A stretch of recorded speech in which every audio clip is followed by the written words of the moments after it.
My beloved brothers and sisters, Islam teaches us to be kind, patient and forgiving, but Islam never asked you to allow anyone, including family, to harm your heart. Some people confuse patience with silence and forgiveness with accepting toxic behavior. But the Prophet ﷺ never tolerated injustice, disrespect or emotional harm, even when it came from those closest to him. There comes a point when you must protect your heart, your dignity and your mental peace, because Allah does not want you to be oppressed. He does not want you to be disrespected. He does not want you to carry pain that others keep causing. Whether it's a family member, a friend, or anyone else, toxic behavior is never acceptable in Islam. You can love people and still have boundaries. You can forgive them and still distance yourself. And you can be patient without allowing your soul to be destroyed. Your kindness should not become a doorway for someone else's cruelty. Islam forbids oppression even if it comes from those you love. Islam teaches mercy, compassion and patience, but these virtues are never meant to justify oppression. Many people tolerate harmful behavior from loved ones because they believe staying silent is piety. But in Islam, oppression is forbidden no matter who commits it. Whether it comes from a stranger or from your own blood, Allah does not allow you to accept injustice. Your relationship with Him is more important than your fear of disappointing people who mistreat you. Sometimes the hardest oppression to recognize is the kind that comes from those closest to you.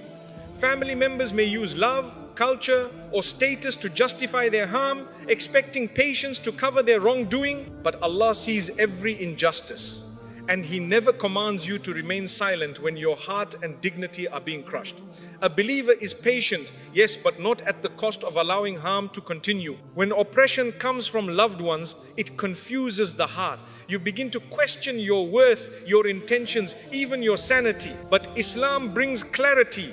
Oppression is a sin, not a misunderstanding. A toxic behavior is wrong even if the person doing it is your parent, sibling, spouse, or relative.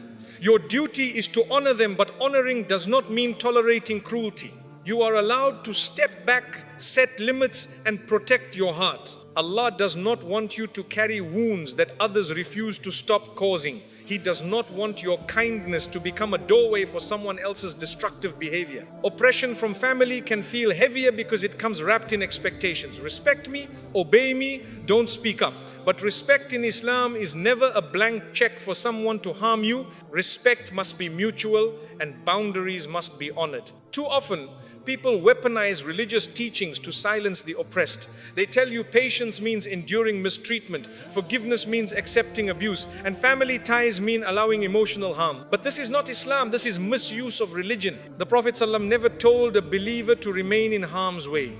He stood against injustice even when it came from his own tribe, his own family, his own people. Oppression in any form, emotional, verbal, financial or physical, is forbidden in Islam. You are not obligated to endure insults, manipulation, humiliation or disrespect just because the person is related to you. Allah is more just than to command you to tolerate a pain that destroys your well-being. You can honor family with distance, with boundaries, with dignity. Staying silent in the face of injustice is not patience, it is self-harm. When oppression comes from loved ones, many people stay because they fear causing conflict or being judged. But protecting yourself is not a sin. Harming someone is. Allah will not question you for leaving a toxic environment. He may question you for enabling oppression by staying silent. Your heart is an amana from Allah, and you are responsible for safeguarding it even from your own family. Allah condemns oppression so strongly that He declared it forbidden upon Himself. If the Creator refuses to wrong His creation, how can He ask you to accept wrongdoing from others? Islam is a religion of justice, not blind obedience to harmful behavior. When someone hurts you intentionally, the wrong belongs to them, not to you. You are not guilty for setting limits, they are guilty for crossing them. Many families normalize toxic patterns because it has always been this way. But Islam did not come to preserve harmful traditions, it came to correct them. You are not commanded to keep repeating the cycles of pain your parents or grandparents endured. Islam gives you the right to break generational harm even if others don't understand. Allah knows your intention and He supports the oppressed, not the oppressor. The Prophet ﷺ said, help your brother, whether he is the oppressor or the oppressed. How do you help the oppressor? By stopping them from committing oppression. This means that challenging harmful behavior is not disrespect, it is mercy. It helps the oppressor recognize their wrongdoing before they accumulate sin. You are not harming them by setting boundaries. You are helping them reform. When you tolerate oppression silently, you unintentionally allow it to grow.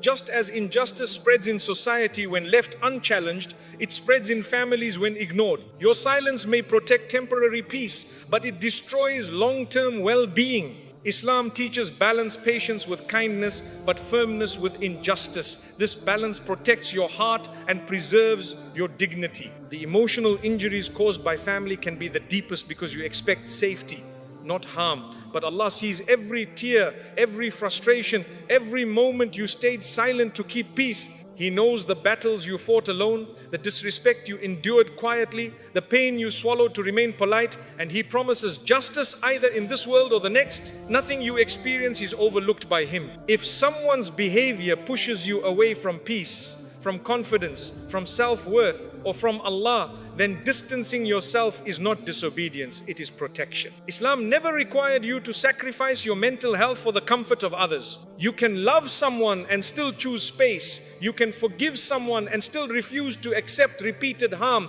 This is not rebellion, it is wisdom. A believer stands against oppression because Allah Himself stands against it. Even within families, justice must prevail. The Prophet ﷺ corrected his loved ones gently but firmly when they were wrong. He never allowed emotional manipulation, harshness, or disrespect to be normalized. His example teaches us that true love involves accountability, not blind tolerance. Oppression from loved ones often lasts for years because victims hope things will change on their own. But Islam teaches that oppression ends when you take a stand with calmness, wisdom, and dignity. You are not asked to fight with anger, but you are asked to speak with truth. Oppressors thrive in silence, but their power weakens when boundaries are established. Setting boundaries is not un-Islamic. It is a form of self-respect and a form of protecting your heart, which is a trust from Allah. Boundaries teach others how to treat you and teach you how to protect your soul. The Prophet ﷺ set boundaries with people he loved deeply. You can too. Islam does not forbid distance, it forbids harm. When you stand up to oppression kindly and firmly, Allah places strength in your heart. You begin to see that you are not weak. You were just conditioned to accept what you should have rejected. You realize that your silence was not patience, it was fear. And once Allah strengthens you, you discover a courage you never knew you had. Allah promises relief to the oppressed. The moment you choose truth over fear, dignity over silence, and justice over comfort, Allah opens doors you thought were closed. You feel lighter, freer, calmer. The emotional chains begin to break. This freedom is not rebellion. It is the mercy of Allah guiding you toward a healthier life. Oppression from loved ones is one of the hardest tests, but also one of the greatest opportunities for spiritual growth. It teaches you about self-worth, boundaries, resilience, and trust in Allah. You learn that it is possible to love someone without allowing them to harm you. You learn that protecting your heart is not selfish, it is obedience to the one who created it. And when you finally understand that Islam forbids oppression in all forms, even from those you love, you begin to walk with a new kind of strength. A strength rooted in faith, not fear. A strength that allows love without losing dignity, patience without accepting harm, and forgiveness without tolerating injustice. This is the strength Islam wants for you. The strength to honor your heart, protect your peace, and stand for justice with the same courage the Prophet ﷺ taught. Emotional abuse is still abuse, no matter who does it. Emotional abuse is one of the most overlooked forms of harm because it leaves no bruises, no scars, no visible wounds. But Islam recognizes emotional pain just as deeply as physical pain. A harsh word, constant criticism, silent treatment, manipulation, and disrespect, these can break the heart in ways physical harm never could. And just because the person causing the pain is a family member does not make the abuse acceptable. Wrong is wrong, no matter who does it. Often, emotional abuse is dismissed because the abuser hides behind roles: a parent, a spouse, a sibling, an elder. They justify their words by calling it love, discipline, or advice, while the victim slowly loses confidence, peace, and self-worth. But Allah does not accept cruelty disguised as care. The Prophet ﷺ was the most gentle in speech, even when correcting others. Emotional harm is not a sign of authority, it is a sign of injustice. Emotional abuse drains the soul in ways that exhausted bodies can't express. A person may carry trauma silently for years, questioning their worth because someone close to them constantly belittled them. Islam does not ask you to normalize this pain. The one who hurts you emotionally is accountable before Allah, even if they are beloved to you. Emotional wounds are real wounds, and Allah is the witness to every one of them.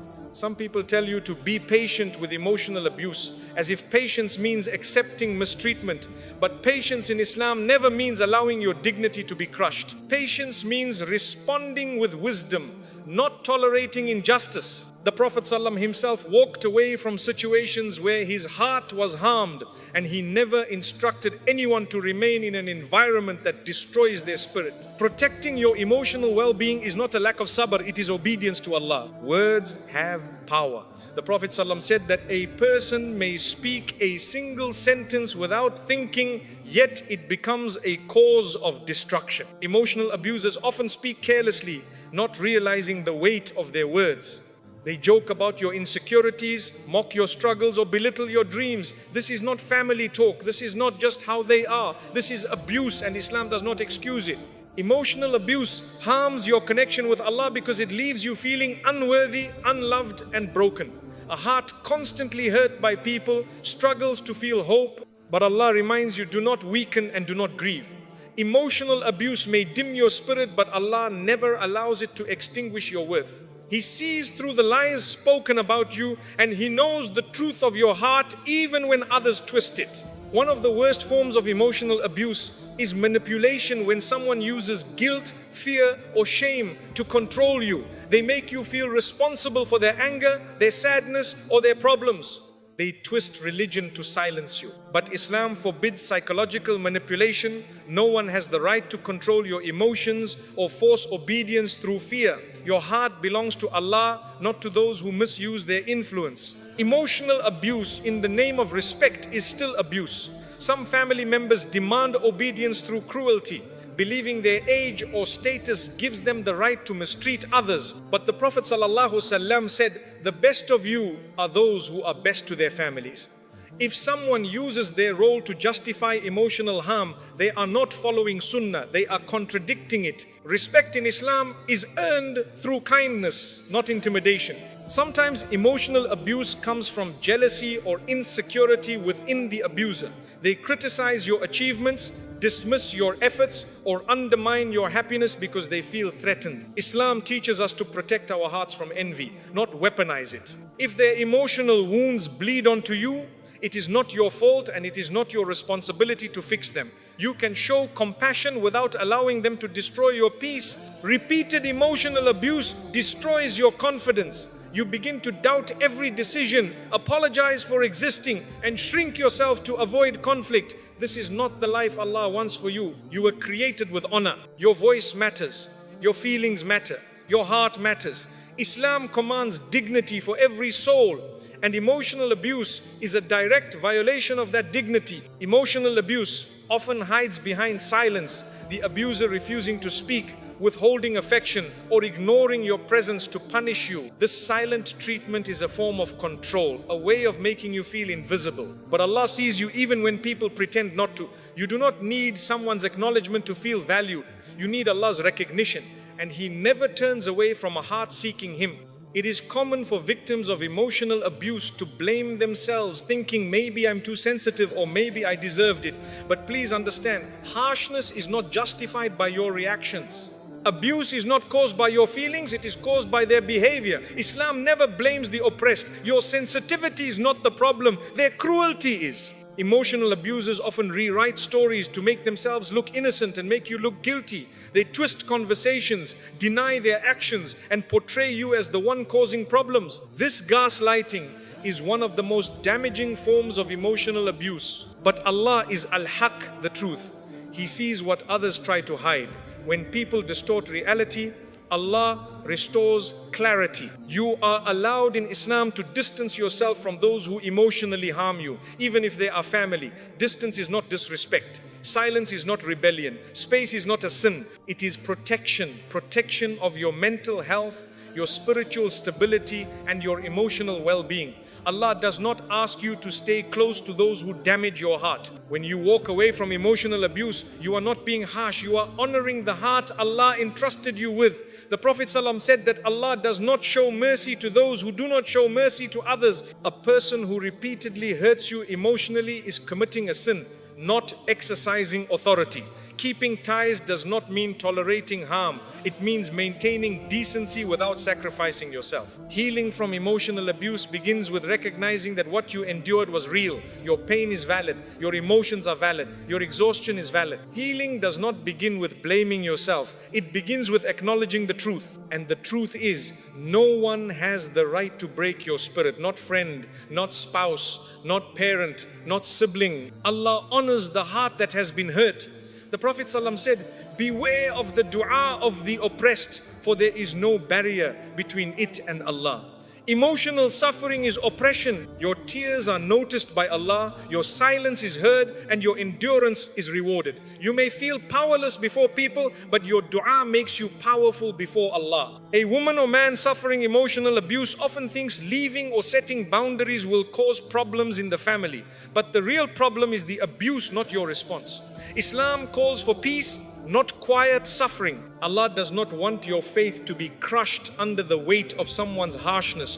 Protecting yourself is an act of courage and an act of faith. And when you finally understand that emotional abuse is still abuse, even if the abuser is someone you love, your heart begins to heal. You realize you are not weak for hurting, nor wrong for stepping back, nor sinful for protecting your peace. You rise with dignity, guided by Islam's justice and Allah's mercy. Emotional abuse may have wounded you, but it cannot define you, because Allah sees your worth, stands with the oppressed, and heals the hearts that others break. Boundaries are sunnah. The Prophet ﷺ set them clearly. Many people misunderstand kindness in Islam. They think that being gentle means allowing others to walk over you, and being patient means accepting treatment that breaks your spirit.